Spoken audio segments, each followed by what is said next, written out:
Buenos días, muy buenos días, bienvenidos a la Agenda Pública.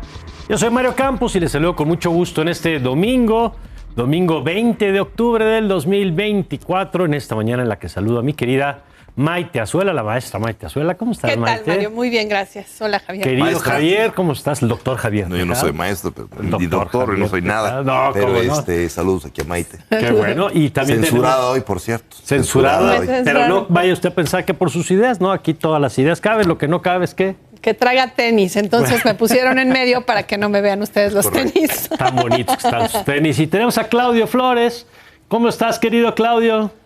Muy bien, saludándolos desde Pachuca y también en tenis, querido Mario, querido Maite. También en tenis, Javier. exacto. Muy bien, qué bueno, querido Claudio. El doctor Claudio, ya que estamos aquí charoleando con sus títulos Sí. académicos. Bueno, y arrancamos, querido Javier, arrancamos otra vez el tema de la reforma judicial y otra vez esto que es como un mundo raro, como la canción, un mundo raro en el que vemos todas las semanas que salen recursos de parte del Poder Judicial.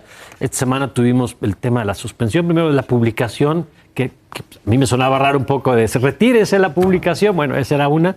Y luego Movimiento Ciudadano dice que obtuvo una suspensión general que aplica para todo el mundo, para el INE, para todos, para detener el proceso. Y del otro lado, Javier, tenemos a los propios organizadores, promotores de la reforma diciendo eso no aplica, y va desde la presidenta Sheinbaum, que dijo pues no aplican las pensiones, hasta este machote que creo que ya tienen ahí, nada más lo volvieron a sacar, que se lo pasan a los gobernadores de Morena para cerrar filas en torno a un tema, y en este caso diciendo apoyamos que no se apruebe, por lo menos la anterior, no sé, la última, la más reciente.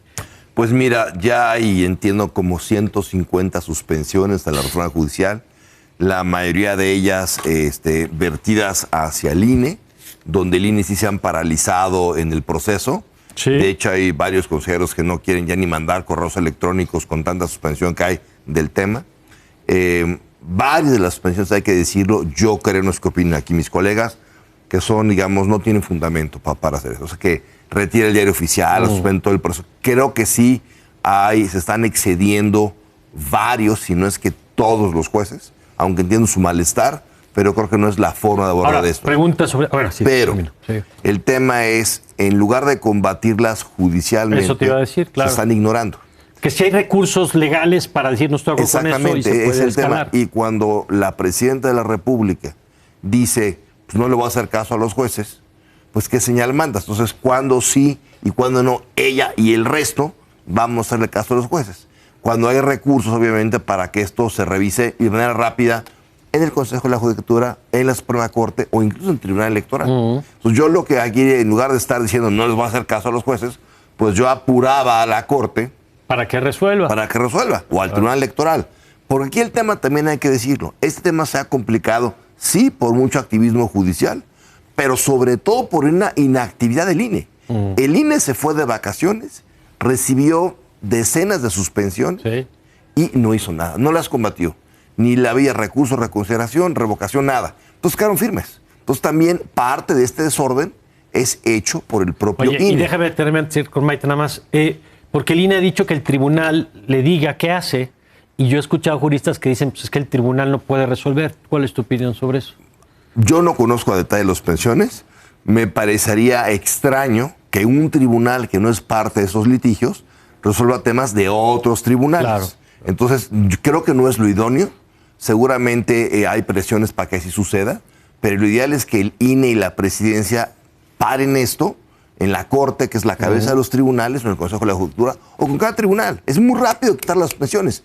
Pero obviamente, si no lo han hecho y Claro. dicen que no las van a acatar, ¿Cómo estás viendo este tema, Maite? Porque hay como varias lecturas. Una es estrictamente la reforma judicial y ya este debate de si procede o no procede, pero hay una lectura más amplia quien dice es que si ya depende de los gobiernos cuándo hacen caso y cuándo no, estamos en un territorio muy preocupante. Sí, yo creo que estamos en un territorio de arenas movedizas que sabíamos que iba a suceder con esta crisis constitucional que se prevé si es que la Corte detiene la reforma. Pero a mí me da la impresión de que entramos ya a esa crisis constitucional ahora y que se revela jaloneo entre el Poder Ejecutivo y el Poder Judicial, incluso incorporando al Legislativo, cómo están unos contra otros y desafortunadamente la postura que ha tomado el Ejecutivo, ahí coincido con Javier, de no acatar las sentencias, de no responder jurídicamente a ellas, sabiendo vías para hacerlo, lo que hace es que, ¿qué va a pasar el día de mañana? Cualquiera de nosotros vamos a poder decir, oye, yo no acato esta sentencia del juez, o tiene un amparo para que no me detengan y todos me detienen. O entonces solo el Poder Ejecutivo tiene este poder metaconstitucional que lo pone por encima de cualquier otro poder para decir qué sentencia acata y qué sentencia no acata.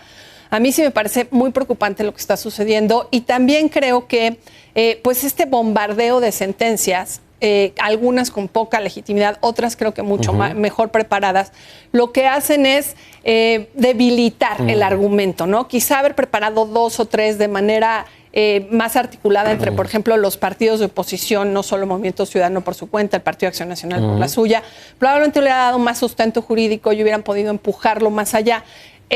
Lo que veo es también dentro del Poder Judicial algo que no podemos ignorar y es esta batalla que ya se está dando por parte de jueces y de magistrados que están decidiendo incluso no participar en el proceso porque algunos tenían ya la oportunidad de pronunciarse, voy yo, levantar la mano. Otros ministros ya alzando la mano. Exacto, y creo que ahí también hay una disyuntiva, ¿no? Dejarle toda la carreta a Morena para que la tome y para que pues en el juego que ella misma creo porque puso las reglas, acapare la mayoría de los espacios del Poder Judicial o incorporarse compitiendo con unas reglas con las que no están de acuerdo, pero también lleva registro de si funcionan o no funcionan las reglas, en dónde pueden percibir que hubo chanchullo, en dónde hay algo que les parece que no está funcionando. Eso también creo que vale la pena revisarlo, Mario. Y es interesante, Claudio, porque esto que dice Maite, ¿no? Yo cuando he hablado esta semana ayer en Ibero con algunos especialistas, y todos te dicen, pues no está claro, por ejemplo, el comité, ¿quién lo va a definir? ¿No? El comité de los que van a filtrar, ¿quién lo va a definir? Morena, ¿con qué perfiles? ¿No? Y entonces este dilema que planteaba Maite ahorita, ¿no, Claudio? Le entras a competir y buscas un espacio dentro del Poder Judicial de manera legítima, como abogada, como abogado, actores que ven con preocupación y decir, no, pues hay que involucrarse, y otros que dicen, no, porque este juego ya está sesgado de origen, ¿no?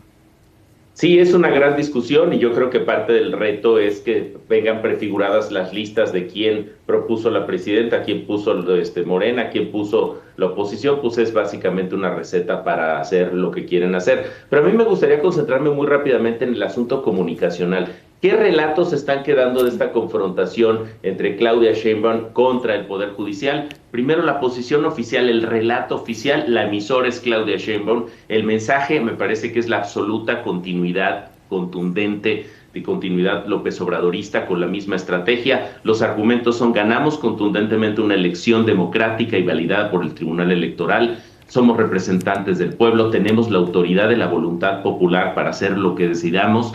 No habrá marcha atrás y desacataremos cualquier orden judicial si va en contra del interés de este gobierno, porque hoy, fíjense el argumento, gobierno y pueblo somos lo mismo. Y en ese sentido los mensajes son muy contundentes y solamente dos estampas para ilustrar esto. El tema de la declaración de la presidenta Claudia Sheinbaum respecto a que no va a hablar con la oposición, no están a la altura de la representante del pueblo, no merecen la atención del titular del Ejecutivo, pareciera ser lo que hay en el fondo de este relato. Y el mensaje que se envía a los empresarios por parte de la representante Altagracia Gómez, representante enlace, digamos, del gobierno federal con el sector empresarial, los empresarios dicen no deben asumir un rol de oposición política. Pareciera decirnos entonces que es conmigo o contra mí, pero al mismo tiempo no hay nada de qué preocuparse. Así que el mensaje pareciera que es empresarios alineados y obedientes, aliados de la transformación serán muy beneficiados, los que se asuman como opositores al régimen, quién sabe. Y el caso icónico, Mario, es el diputado Antonio Flores, diputado del PT y beneficiario de contratos de la Comisión Federal de Electricidad por más de 5,000 millones de pesos, pues que pasea su Lamborghini en las calles llenas de baches de Musquis, Coahuila, un diputado y exitoso empresario aliado de la Cuarta Transformación. Por otro lado, el mensaje opositor, el respeto al marco legal, el combate a la desinformación desde la mañanera. Ya se están organizando por ahí algunas jueces. Van a hacer conferencias diarias, ¿no? Diarias para tratar, dicen, de combatir esta desinformación que se emite desde la mañanera, para combatir este desacato directo de Claudia Sheinbaum que genera esta crisis constitucional de la que estamos hablando. Y diría yo, también coincido con Maite, con Javier, que estamos vulnerables, ¿no? Porque si la autoridad puede hacer lo que quiera, pues estamos expuestos a que cualquier autoridad incumpla suspensiones de amparo si no les convienen. Y habría que decir, lo más grave me parece la continuidad en el ataque, en el acoso y la persecución a quienes decidan, como la jueza Nancy Juárez, pues oponerse desde sus ámbitos profesionales a lo que está sucediendo. Bueno, vamos para cerrar este tema, Javier. ¿Qué esperamos en estos días? Está la cancha de la Corte, pero al mismo tiempo están corriendo los plazos legales. El INE, lo decías hace rato, pues está en esta lógica de no meter recursos, pero al mismo tiempo a ellos les toca organizar el proceso, que además hoy viene una nota de la complejidad, de la cantidad de boletos, no me acuerdo si Reforma Universal quien trae, que serían 25, por lo menos en la Ciudad de México, 20 boletas las que nos darían en la elección. Imagínense, si en la última elección federal fueron 6 boletas, en esta solo de jueces serían 20 boletas, más la de Cámara de Diputados, o sea, es una cantidad enorme que no sé cómo se va a organizar eso. ¿Cómo dice esa frase? Ten cuidado, lo que deseas puede hacerse realidad. Sí. Yo creo que aquí vamos a estar el año entrante discutiendo quizás lo complejo y lo mal de esta elección. Yo sé que al gobierno no le gusta, pero quizás todas estas suspensiones saben lo que ellos necesitan para rehacer una reforma que a ellos les sirva bien. ¿Sabes cuántas personas se tienen que registrar para sacar los cargos de jueces federales ahora? 60,000. 60,000 tienen que registrarse para que haya en la tómbola luego nada más 6,000, que son los que van a ir a la elección. Creo que la verdad el proceso sí está muy complejo. No vas a tener un poder judicial completamente a modo el año entrante, que va a ser muy cuestionable. Los tengas a modo, pero 50% de todo el poder judicial combatiéndote hasta el 2027. Claro, la mitad. La mitad en tu contra. O sea, entonces va a haber una lucha por a quién le cae cada asunto, cómo van a... O sea, de verdad esto está muy mal diseñado. Yo lo que esperaría es que en el gobierno haya reflexión sobre el tema, que vean qué conviene y qué no conviene hacer. Desde luego creo que la Corte, el Consejo del Tribunal, tienen que ya dar orden en todo este litigio que se está dando, y que el proceso se organice, si es que va a ser, de la mejor forma posible, pero sí lo veo con muchas dudas. Lo que ya salió es la convocatoria, y ahora hay que empezar a ver quiénes se inscriben, que hay hasta el 24 de... Que creo que tienen que crearse primero los comités y luego, los comités, y después hasta el 24 de noviembre para inscribirte, ¿no? Bueno, vamos a hacer una pausa. Ahora que regresemos, vamos con otros de los temas relevantes de la semana. Seguridad pública, la violencia por un lado y los juicios en Estados Unidos, el caso García Luna, el caso del Mayo Zambada. O sea, los temas de seguridad están en el centro de la conversación. Algunos le suman al gobierno, otros no le suman al gobierno. De eso vamos a platicar regresando al corte.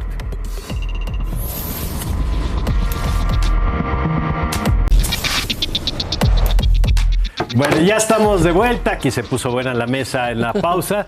Y a ver, Mike, te traemos el tema de la seguridad y decíamos dos vertientes, digamos, importantes en la semana. Por un lado, la sentencia a Genaro García Luna en Estados Unidos, que es muy grave para México, la historia de un exsecretario de Seguridad condenado en Estados Unidos, no en México, condenado en Estados Unidos por haber colaborado directamente con el crimen organizado. Eso en sí mismo me parece grave, más allá de simpatías y antipatías políticas. Y luego hay un uso político, como ocurre siempre en política, hay un uso político del tema por parte del gobierno, diciendo, ya ven, pues esta es la oposición y cómo se atreven a cuestionarnos a nosotros, ¿no? Sí, yo creo que lo dijiste bien, ¿no? Son dos escenarios que aparentemente están inconexos, ¿no? El que se haya detenido a García Luna con la violencia que estamos viviendo en este país. Y sí creo que es un paralelismo inquietante porque el gobierno no solo se aprovecha de la detención de García Luna políticamente, sino que evita hablar de los temas que le compete hablar, que es qué está pasando, cómo está incendiado el país y qué está pasando incluso con la operación de las Fuerzas Armadas, que ahorita no quiero dejar de poner un par de ejemplos rudísimos que me tocó llevar de cerca esta semana, pero... Mira, por un lado vemos a Claudia Sheinbaum y a su gobierno pues vanagloriándose de esta detención de García Luna, que sabemos que es una figura emblemática para el gobierno de Felipe Calderón, y de alguna manera creen que con esto embarran a Felipe Calderón, pero digámoslo con todas sus letras, quien detuvo a García Luna fue el gobierno de Estados Unidos, quien lo sentenció fue el gobierno de Estados Unidos, es decir, este gobierno no hizo nada para que esto sucediera, lo mismo que con el Mayo Zambada. Creo que ahí no hay cómo ponerse una medalla como gobierno mexicano al respecto y señalar que García Luna estaba involucrado, como lo dice, pues ahora sí que ya sí la sentencia así lo señaló, con el crimen organizado en específico, con el cártel de Sinaloa, ¿no? Que había colaborado con el cártel de Sinaloa. pues es entender que los cárteles han permeado al más alto nivel a las autoridades de seguridad de este país y que probablemente eso no solo haya sucedido en el gobierno de Calderón, sino que quedaron permeados. Y no solo fuera él. Y yo creo que Claudia tendría que echar las barbas a remojar ahora que ella seleccionó entre su equipo a gente que trabajaba en el equipo de García Luna para acompañarle en el proceso civil de la seguridad en el país. Entonces es un buen momento para revisar que no le pase lo que le pasó a Felipe Calderón. Y yo creo que también para no olvidar que fue pues el propio Andrés Manuel López Obrador quien decidió pedir la extradición del general Salvador Cienfuegos y él liberarlo, es decir, no dejar que esos procesos fueran acompañados. Yo creo que eran procesos que seguramente iban conectados, que había que llevar de forma integral y que pidió separarlos y que aquí se le exoneró. Entonces, ahí también creo que va a haber tareas pendientes y sí veo pues como una esquizofrenia entre celebrar que García Luna haya recibido estos 39 años de prisión, por un lado, y por otro lado, pues dejar que el país siga incendiado en llamas. Javier. Mira, a ver, es un golpazo para secciones del pasado, lo de García Luna, sin lugar a dudas, es un golpazo, más allá de quién lo haya metido a la cárcel. Que el zar del combate al crimen organizado, a la inseguridad, sea trabajado para un cartel, es un golpazo. Y también que muchas de las compras de seguridad que se hicieron ahí se hubieran hecho a empresas del que él formaba parte, un golpe también en seguridad y en corrupción. Ahora, este gobierno en una semana que le fue muy grave, en la semana, de hecho, el fin de semana pasado hubo 272 muertos, fin de semana, y a lo largo de cada día oscilaron entre 69 y 81 muertos. Cada día. Que el gobierno saque este tema de García Luna, que el gobierno saque el tema de que si García Luna rescató al segundo tirador de Colosio. Que eso sí, eso es increíble. Yo no sé si le sirva en este contexto cuando estás viendo que varios estados están en llamas y particularmente Sinaloa, después de ya que vamos para 7 semanas que el estado está en llamas. Y quiero hacer mención de una cosa que pasó que es importante. Durante 2 días seguidos, esto es el día jueves en la noche y el día viernes, el periódico y sus trabajadores han sido atacados. El debate. El periódico más importante del estado, quizás de toda la costa del noreste mexicano. ¿Y por qué atacan al debate?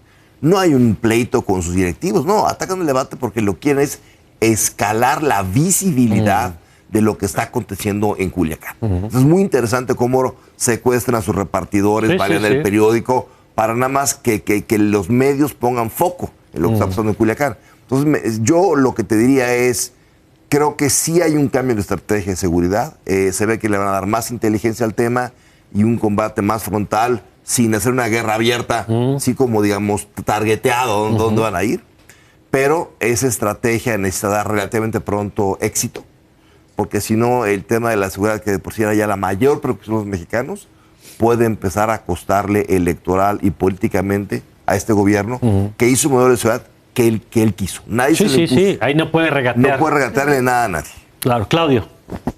Sí, me parece que la inseguridad es el gran, gigantesco elefante en el cuarto de los gobiernos federal, estatales y municipales en el país, que han resultado, hay que decirlo con todas sus letras, inútiles para combatirlo. La degradación de la seguridad pública está en todo el país, en todos los espacios. Solo para poner un par de estampas, Culiacán, Sinaloa, con un gobernador Rocha Moya que cree que basta decir que no pasa nada, que todo está tranquilo, ¿no? Que es en lo que hemos estado viéndolo hacer. Segundo, en Ciudad de México, asesinan a una abogada en viaducto, hay una balacera en el centro de la Ciudad de México y no amerita esto ni una declaración de Clara Brugada, pero ¿qué tal el desfile, digamos, de realeza que se regaló cuando asumió el cargo? Pareciera entonces que hay más un asunto de complicidad, de tratar de minimizar, ocultar, restarle importancia a esta crisis brutal de violencia e inseguridad que estamos sufriendo, que les está estallando en las manos a estos gobiernos y que les está estallando en la vida a miles de mexicanas y mexicanos. Recordemos, el epitafio de esto es abrazos no balazos. Pareciera que se aplaude a la justicia de Estados Unidos con el caso García Luna por lo que no se hace aquí en México. Y se le reprocha, por cierto, a Estados Unidos por la detención del Mayo Zambada, ¿no? Está este tema, como ellos fueron los que provocaron, porque ha dicho el gobierno, antes no pasaba esto. Oye, y hay un tema, Maite, que tú has sido muy cercana, Esta semana que se entregaron premios nacionales de periodismo, varios de ellos fueron a personas que han trabajado temas de desapariciones, el caso de Marcela Turati, por ejemplo, que es importante porque sigue siendo, decía Javier, hay un replanteamiento, yo celebro, por supuesto, si se incorpora el tema de inteligencia, pero sigue estando la gran carencia del tema, el reconocimiento del número de personas desaparecidas en el país y esa reunión que creo que la presidenta tiene que tener con las madres buscadoras, que el observador nunca quiso tener porque decía que afectaba la investidura, mientras se reunía con beisbolistas, que por alguna razón eso no le parecía que afectaba la investidura. Y con la mamá del Chapo.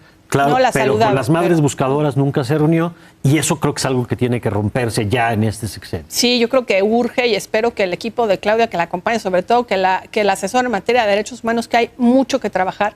Para la estrategia está por renovarse la Comisión Nacional de Derechos Humanos. Ya pudimos ver la lista de quienes están postulando. Llama la atención que se esté postulando para reelegirse la actual presidenta. De quien lo único que puso la presidenta es que era un símbolo porque era hija de, sí, o sea, no de su gestión. Y a mí me llamó mucho la atención que durante el sexenio de López Obrador ella misma salió a declarar que la Comisión Nacional de Derechos Humanos no servía para nada y ahora se esté postulando para seguirla presidiendo. Pero bueno, quiero tocar el tema de la cercanía con las víctimas, Mario, y la cercanía con las madres de los desaparecidos es sin duda un tema urgente, aunque no lo nombró en sus 100 puntos, ya lo hemos platicado aquí, pero también hay un tema de cómo Claudia, porque se le ha preguntado expresamente sobre las operaciones que ha tenido la Guardia Nacional y el Ejército en algunas de las entidades donde la violencia está a tope, como Tamaulipas, Nuevo Laredo es una en donde también constantemente hay un número de asesinato de civiles muy alto, tanto por el crimen organizado, y me temo que en esos enfrentamientos se da también los asesinatos de víctimas civiles. Hubo uno al que le di seguimiento esta semana, que es el de una niña pequeña de 8 años. Ella se llama Lidia Iris Fuentes. Y bueno, ya la madre me fue contando el relato de cómo sucedió. Lo desafortunado es que no hay declaraciones, yo diría, por parte de las Fuerzas Armadas. Ya debe de haber un protocolo, estuvieron trabajándolo desde el sexenio de Peña Nieto y durante el sexenio de Andrés Manuel López Obrador para poder acompañar a las familias en donde estas cosas sucedían. Ellos le llaman a veces incidentes, pero digamos que sí hay una manera en la que se hagan, pues desde disculpas públicas frente a las familias, una reparación integral. Estas madres quedan indefensas también cuando son menores los que son asesinados por la propia Guardia Nacional. Uno diría, son nuestros guardianes y resulta que en un momento dado de crisis tal son nuestros victimarios. Y creo que también amerita ya que la presidenta de la República, si quiere también poner un poco de diferencia en su manera de tener una narrativa defensora de derechos humanos, tendría que estar no minimizando estos asesinatos y sí tomando acción al respecto, porque pues normalmente acaba el soldado que disparó en prisión, pero no el más alto mando que dio la instrucción. Y la política, ¿no? Temas de migración, por ejemplo, este asunto de la contención de la Guardia Nacional, que estamos pendientes de ver cuál va a ser la política. Bueno, pues habrá mucho que analizar, Javier, como siempre. Ya se acerca la elección de Estados Unidos. O sea, material no nos va a faltar. No nos va a faltar. La comentamos la semana entrante. Ahora sí. Gracias, Javier. Gracias, Maite. Gracias, Maite. Gracias. ¿Con todo y tenis? No, ya vendré con zapatito de tacón. Gracias, Claudio. Muchas gracias y saludos desde Pachuca. Gracias, Claudio. Nosotros vamos a una pausa y regresamos, que nos queda todavía media hora por delante aquí en la agenda pública. Ya volvemos.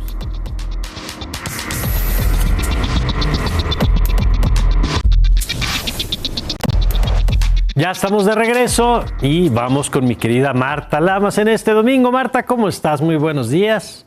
Hola, buenos días. Mario, Mauricio, hola. Qué gusto, como siempre, saludarte, querida Marta. A ver, cuéntanos estas semanas que fueron del Nobel, que vimos uno a uno en los anuncios, hasta el de literatura, y tú nos quieres platicar algo de la ganadora de esta edición.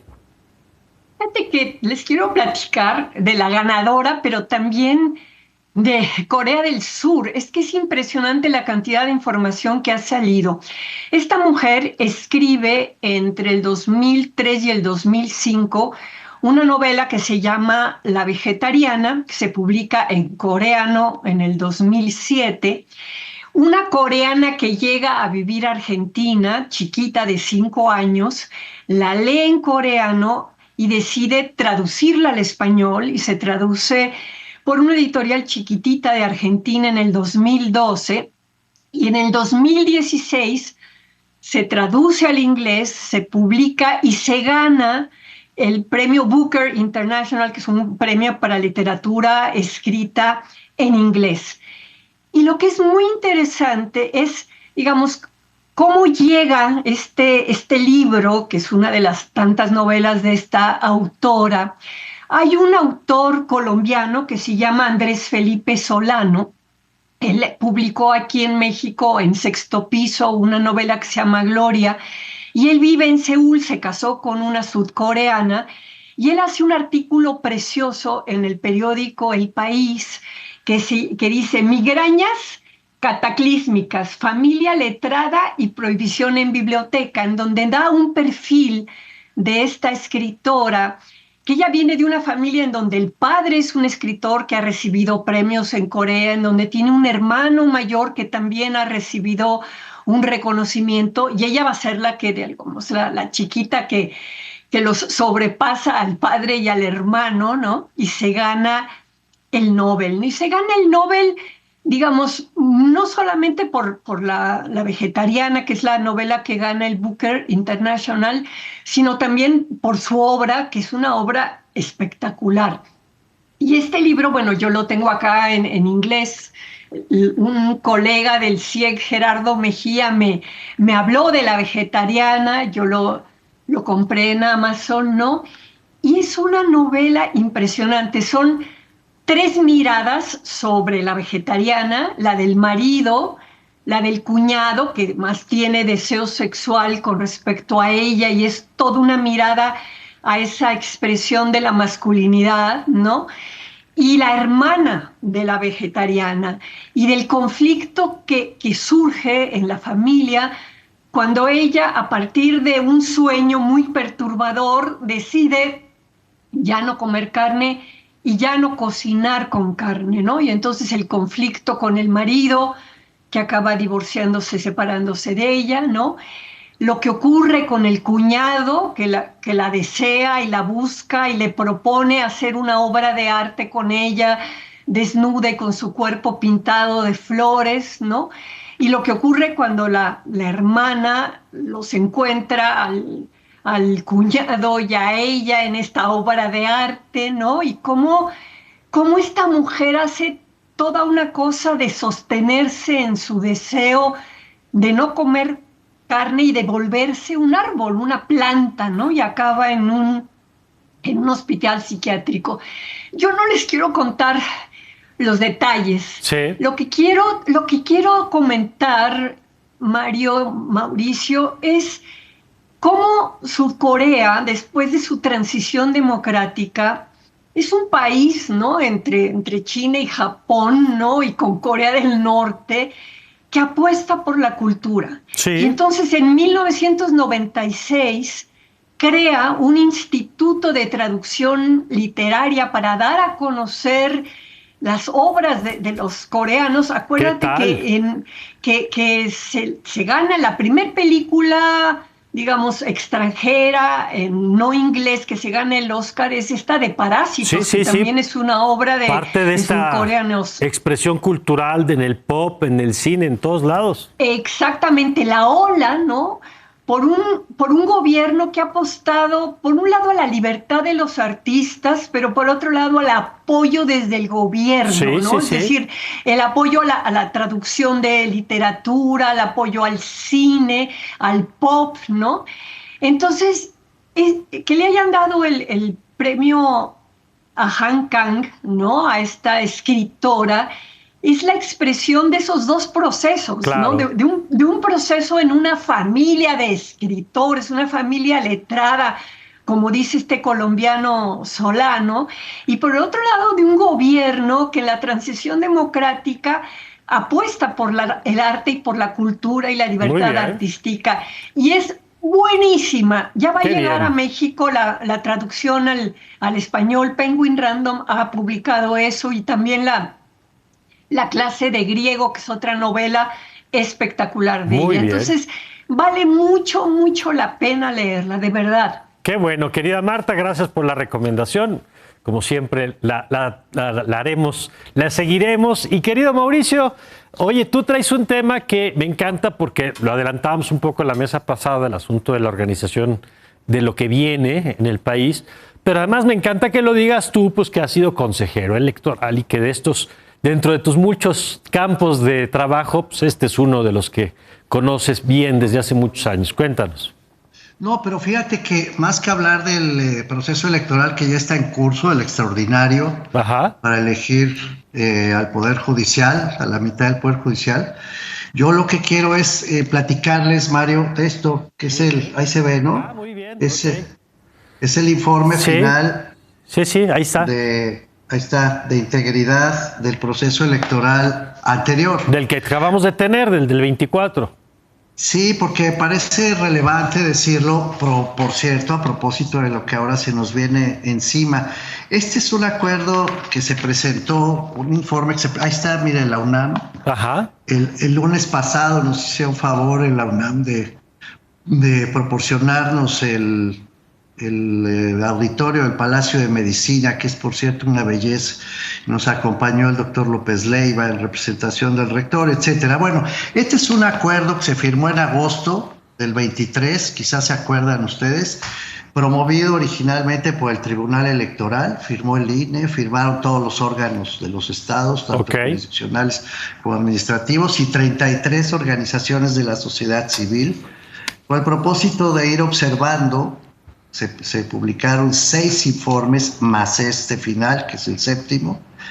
Y bueno, estas 33 organizaciones fuimos viendo si se cumplían los extremos de la integridad electoral. 2 líneas, ¿qué significa eso? Significa si se apegaron a las reglas, si las respetaron y si no hicieron algo que contrariara esas ¿Y qué concluyen, reglas. Mauricio? Bueno, pues ahí te va. Son 10, las voy a decir telegráficas porque no hay tiempo. Primera, el gobierno de México no actuó con imparcialidad en el proceso anterior. No hay duda de que el titular del Poder Ejecutivo, el presidente López Obrador, vulneró la normatividad electoral de manera persistente y deliberada. Hubo varios desacatos, de hecho decenas de desacatos a las decisiones del INE, a las medidas cautelares del INE, que le decían ya no te metas, ¿no? Y no les hizo caso. Segundo, hubo un fuerte enfrentamiento verbal y jurídico entre el Poder Ejecutivo y las autoridades electorales. Esto llevó a la presentación de sendas iniciativas para desaparecer el INE, se acordarán ustedes. Sí. Incluso el llamado Plan B, que se votó y se aprobó por el Congreso, pero luego fue expulsado atrás, del sistema jurídico por la Suprema Corte de Justicia, lo cual dio lugar al pleito con la Corte y al llamado Plan C. Tercero, los partidos políticos, todos, vulneraron las reglas. Inicio anticipado de campañas, ¿se acuerdan? Utilización del periodo de precampañas para hacer campaña, falta de respeto al silencio requerido en el periodo entre campañas, defectos en la presentación de informes de gasto, pugna contra las reglas de paridad, todos hicieron guajes con las reglas de paridad, hubo que intervenir al respecto, proliferación como nunca de las campañas negativas. Cuarta, las autoridades electorales, tanto jurisdiccionales como administrativas, fueron rebasadas por los hechos consumados. No les hicieron caso, ¿no? Repetidamente hay decenas de medidas cautelares y de sentencias desacatadas. Y además se pelearon los consejeros y las consejeras con Tadei, Guadalupe Tadei, y Reyes Rodríguez fue de plano defenestrado en la presidencia del Tribunal Electoral y quedaron divididos. Quinta, hubo mucha violencia en el proceso electoral, la física y la verbal.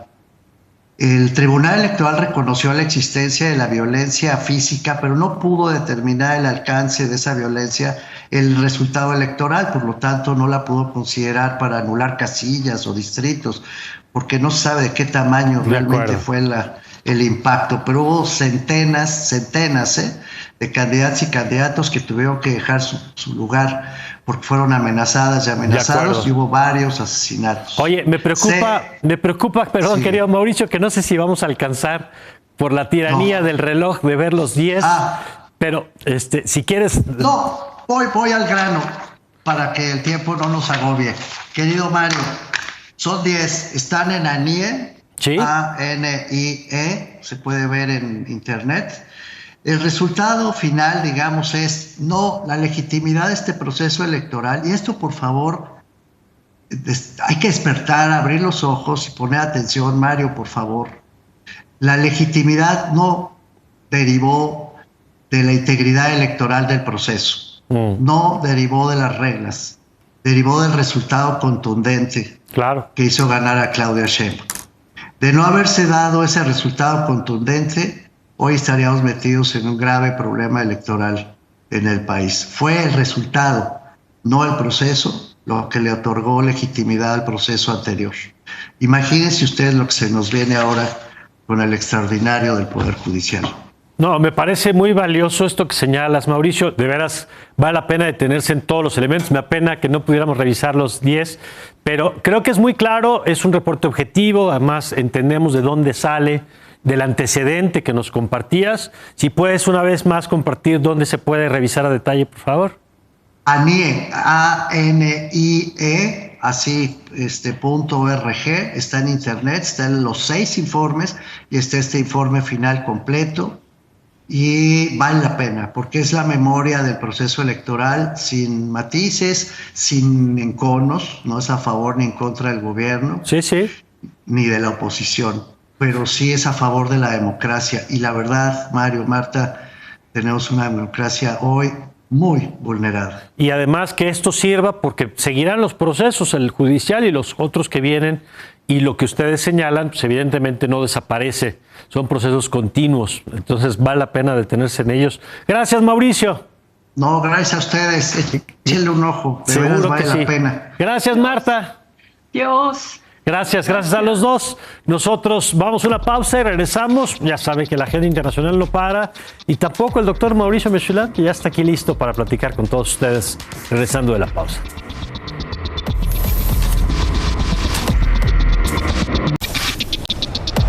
Ya estamos de regreso y vámonos con Mauricio Mechoulam. Mauricio, no nos da la vida para los temas, pero hacemos aquí contigo esta revisión cada semana de cosas que por lo menos le podemos poner un poquito el foco. Así es, hemos tratado de salirnos de la agenda, o sea, están las elecciones en Estados Unidos, está la reunión de los BRICS esta semana, están los ejercicios militares de China, alrededor de Taiwán, todos son temas muy relevantes, pero bueno, yo te pregunté qué querías abordar y me dijiste, tenemos que hablar del asesinato del líder de Hamás, que de hecho no fue un asesinato como cuidadosamente planeado, como otro tipo de evento, sino que aparentemente, según los reportes militares, fue algo más como un encuentro sorpresivo. Los soldados estaban combatiendo, se topan con él, lo matan. Entonces, es importante aquí, creo que entender cuál es el papel de Sinwar. Pero también déjame empezar por acá, porque incluso los análisis que ya estábamos haciendo hace 2 días, ya empiezan también a cambiar, porque se mueven tan rápido las cosas que el escenario de negociación que esto podría abrir ya se agotó. Empieza paulatinamente a agotarse, ¿no? Sinwar no es solamente el líder, dirigente de una organización como Hamás, sino hay que entender que es verdaderamente el perfil de una persona radicalizada a lo largo de muchos años. Entre otras cosas, estuvo muchos años en una cárcel israelí, fue liberado en 2011, pero su mentalidad, su psicología, su forma de percibir y entender el conflicto fue llevando paulatinamente a Hamás hacia niveles más radicales. Y para esto hay que entender que incluso en una organización como Hamás hay posturas distintas. Porque Hamás no es simplemente un grupo militante que toma las armas. Hamás es una organización política muy compleja que tiene un buró político y dentro del buró político se discuten distintas posiciones. Tenía funciones de gobierno y eso implica que Hamás tiene que tener un ministerio de salud y un camión que recoja la basura, ¿entiendes? Todo eso, y claro que tiene un ala militar, pero lo que sucede es que Sinwar y su mentalidad cada vez más radicalizada va penetrando las distintas esferas de Hamás hasta el punto de prácticamente secuestrar la posición, cosa que se manifiesta el día 7 de octubre del 2023 como vamos a lanzarnos a una guerra total. Y lo dicen así los funcionarios de Hamás, que esta es como la ventana a la mentalidad de Sinwar. Lo dicen los funcionarios de Hamás en Doha. Dicen, a ver, ya no era momento de negociar más combustible para Gaza o de negociar mejores condiciones para poder gobernar Gaza. Un poco como diciendo, la función de Hamás no es gobernar. Somos un movimiento de resistencia y lo que hace un movimiento de resistencia es resistir, pelear, luchar a través de la vía armada y queríamos, decían, en un estado de guerra permanente. Esta es la visión de Sinwar y por eso planeó los atentados del 7 de octubre del 2023 con muchísimos años de anticipación, la construcción de los túneles. Sabía perfectamente que iba a traer a Israel a una especie de trampa y que iba a conseguir el tipo de objetivos que finalmente termina consiguiendo. Entonces, creo que ese es el papel, ¿no? Entonces, ahora, muchas personas se preguntan hasta qué punto afecta o no afecta porque la decapitación. Leí que algunos decían que era como el momento Bin Laden para Estados Unidos, que la muerte simbólicamente permitía decir aquí paramos la ofensiva y bueno, pues por eso ese es un escenario y ahí está todavía.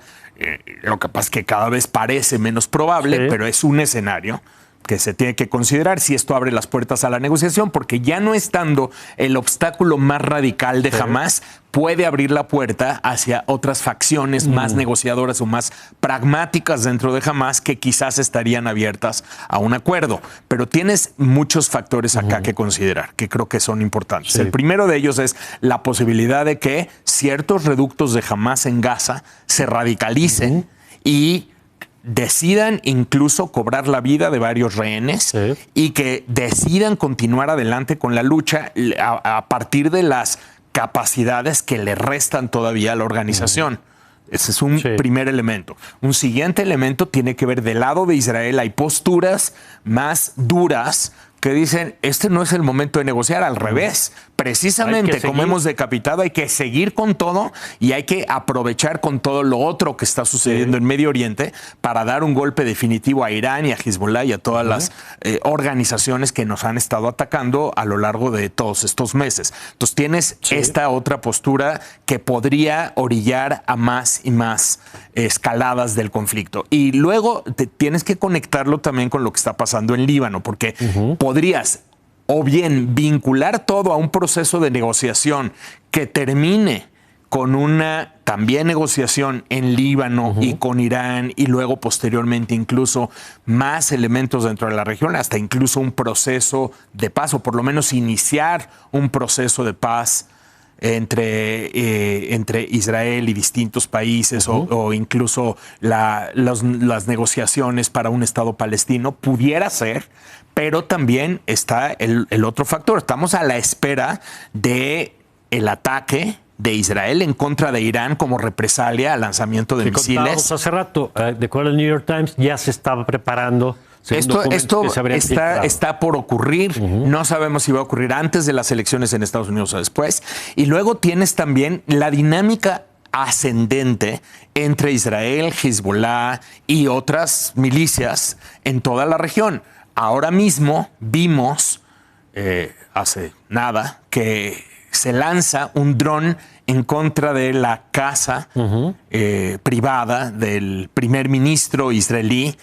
Y más allá de que al final del camino eso no termina con la vida del primer ministro, esto sí está siendo valorado como un intento de asesinato del primer ministro israelí en represalia, porque Israel también pues mató al líder de Hezbollah y mató al líder de Hamás, entonces también, pero sobre todo sí revela el nivel de inteligencia que tiene Irán y que tienen las distintas milicias de su eje y el poder que están teniendo los drones para penetrar los escudos israelíes de defensa y la incapacidad a veces de detectar cómo esos drones penetran y tienen eficacia en su objetivo. Entonces, tienes estos otros escenarios de escalada.